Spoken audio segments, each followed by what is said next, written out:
Hello, everyone. My name's Hanabee, and I am from reDiscover Center. My pronouns are she, her. I am an Asian American woman with medium skin and brown hair, which are both in two buns right now. And I'm wearing a pink headset with cat ears on it for the spirit of this festival's theme, which is safari animals. So, um, thank you so much for joining us today. I will be sharing my screen to show some visuals about some of the things that we do at reDiscover Center. And before we get started, I did want to mention a quick thank you to the Santa Monica Office of Sustainability and the Environment for sponsoring today's activity. They're the reasons why we get to share uh, the valuable work that we do at reDiscover Center. So thank you so much, Santa Monica, for having us. And just to give you a brief idea, if you've heard of reDiscover Center before, type it in the chat. What have you heard of us? And if you haven't, I will be telling you exactly what we do. We actually have a creative reuse center in Santa Monica. We believe that it's important to emphasize with young tinkers like you that there's a lot that we can do with some of the junk that goes into landfills. And so we want to encourage you to creatively reuse some of the things that normally would just go in the trash and instead using them to make fun stuff like what we're about to do today. So creative reuse is a word that we will be using a lot, and it just means to use something in a creative way to make something new or to fix something old. And if you can see any of the pictures on this board and you have something that you can observe that you want to talk about in the chat of how some of these things are being creatively reused, please type it in. We'd love to see what you are observing. For example, we see this plastic water bottle, which either gets recycled or just thrown away. And you can creatively reuse a water bottle to make something else, like a planter. Creative reuse is just one way of turning things that are made for something else into something new. Another word that we use a lot is tinkering. And we call ourselves a tinkering school because we teach tinkerers how to tinker. And all that tinkering is like making. It's about experimenting with what you're making and the materials that you use and using what you have around you. Being resourceful. This is why most of the materials in our kit are actually items that we highly encourage people to use for creative reuse because to some people it's junk, but to us, it's really soulful material. So here are some examples of some handy creative reuse materials that we can find every day. We use some of this stuff and we don't even know it, from packaging that we get from our food. If you can type in the chat real quick, some of the very specific examples that you might see on this board right now. Type it in the chat. For example, I see some plastic utensils right here and straws too. I know that plastic straws are no longer a norm in most restaurants, but we still have them. And so if you could take some of the straws that you find instead of throwing them away immediately after using it, you could keep them and make stuff with them. I could see a lot of cardboard too. You know, if your family orders stuff from online, keeping the cardboard from those orders is actually really useful because you can make a lot of stuff with cardboard. And I see some buttons, broken toys. You can definitely tinker with broken toys, plastic containers, paperboard, and so much more. So now that we've gone over what looks like creative reuse materials, look at and lay out all of the materials that you got from the materials kit if you received one. If not, you can compile some of these materials yourself from home if you have any extra buttons or cardboard boxes, some paper. Most of what we're really going to need today is scissors, tape, markers, and paper. You can do finger puppets without having to find any of the other creative reuse stuff. All you need is paper, tape, and scissors. So while we're going over this book, go ahead and start gathering your materials and laying them out, just getting an idea of what you're going to use today. Also, if you have liquid glue at home, have that handy too. I think some kits come with glue dots, or all of them come with glue dots, but if you don't have a kit, liquid glue is going to be very helpful. Even if you have the kit, keep it around. Let's look into this book real quick. This book is called Zonia's Rainforest by Juana Martinez-Neal. It's a story of a young indigenous girl named Zonia who lives in the Amazon in Peru.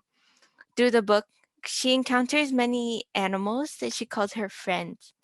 I'm going to skip to my favorite spread in this book. Zonia is dancing on the page, and it says, after visiting all of her friends, Zonia is ready to go home. She can't wait to see her mama and baby brother again. Can you name any of the animals on this page? Type it in the chat if you can. I see a sloth, which is one of my favorite animals. I also see a crocodile, but I think this species specifically is called a caiman. I saw that in the back of this book. There's a snake on a tree branch and a jaguar right under it, and somehow they look very friendly. Okay, now let's close this book and let's start making finger puppets.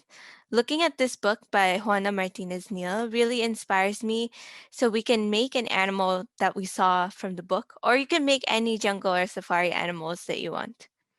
Take your sheet of paper and trace your hand just like this with a pencil. This is where you can sketch what your finger puppet might look like and how big your finger puppet, your animal, is going to be. These are some examples of other animals that I've made in the past. I want you to think about, while you're sketching the finger puppet that you're about to make, think about what kind of materials you want to use from your kit or from home, like how you're going to use the mylar or how you're going to use the paperboard that you've collected. And remember that you can mix these materials together. Also, think about how these finger puppets are going to stick to your hands. If you're taking a look at some of my examples, you can see that they're either sitting on a cone, to the top of a cone, or on cylinders. And all that takes is rolling some paper. So we're gonna do that together after we create the puppets that are going to be stuck on them. So now that we are basically ready, let's start sketching on the sheet of paper what our animal is going to look like. I'm going to draw a big round head for my sloth and some eyes. I'm already thinking about what kind of materials I'm going to use while I'm drawing this guy and give him a really cute face and a mouth. I think I'm probably going to draw that on paperboard, and then I'm gonna draw a paw. I think sloths have like finger like that fingers that look like nails, like really long nails. So I think I'm going to also do that in paperboard. And then I want his body to be a different material just so I could have different textures on him. So I'm gonna draw his body, but I'm already considering this brown fabric that I have in my kit for his body. I want my sloth to look like he's saying hello and waving his paw at you. So his hand's kind of turned downward, so it looks like he's kind of like this, like, hi, I'm a sloth. And so I'm gonna take this recycled cereal box. This is a paperboard piece. I think I'm gonna do it all in marker right away. So I'm gonna use like an edge so I can conserve my material. And remember, you don't need paperboard to do this. You could also just use a sheet of paper. I think you could also try putting the head of your animal on a bottle cap if you wanted to. So I'm gonna place my head up here. I think the body's gonna be made out of this brown fabric, so I'm going to draw on it with my marker. Finger puppets are a way to tell stories. You can use this to show the interaction of animals with each other. You can make multiple ones to show how they play together or fight like they do in the animal kingdom. Uh, you just gotta have fun with it. Tell a story with it. If you have glue dots, you can probably glue dot some fabric to other materials. It might work. That's the thing about tinkering though, is that sometimes it doesn't, there's some adhesives that stick better at certain materials but won't work for other ones. Like I've tried taping cork together and that didn't work. So for using corks as legs for my anteater, like this guy right here, I used rope to tie them together. You can try that. But usually when you're working with fabric and paperboard, you can just use liquid glue. Your kit also comes with this adhesive sticky mylar that you can use like tape. And I actually tried to use that material to stick two corks together and that worked somehow. I think better than masking tape does. So, yeah, experiment with anything that you have in your kit. Now to make the cylinders to put your finger puppets on your fingers, you just really need some scratch pieces of paper, just one, and you're gonna cut them into a strip. If you notice the shape of them, it's a cylinder that kind of resembles the corks even or like pens. So you can use a pen to loosely guide your paper to roll into a cylinder. And then you're just gonna tape it on the sides. And then if it's too long, you can even cut it down. Another way that I like to do this is by making cones instead of cylinders. And you kind of just roll it like you were making a party hat or something. And it is going to be a little bit longer, so you can cut it after you tape it shut. You can cut it at the ends to have this like flat bottom cone shape. And voila, you have two different ways to put your puppets on. With the cork, I like to use the cone ones, the cone shaped ones, and just stick them inside the adhesive or the rope that is tying your corks together. And then for the cylinder shapes, I just put masking tape behind it and tape the puppet with the masking tape to the cylinder. And there you go. You have your finger puppets. And then we get to do the fun stuff where we just play around with the puppets that we made and we can tell a story of how our animals became friends.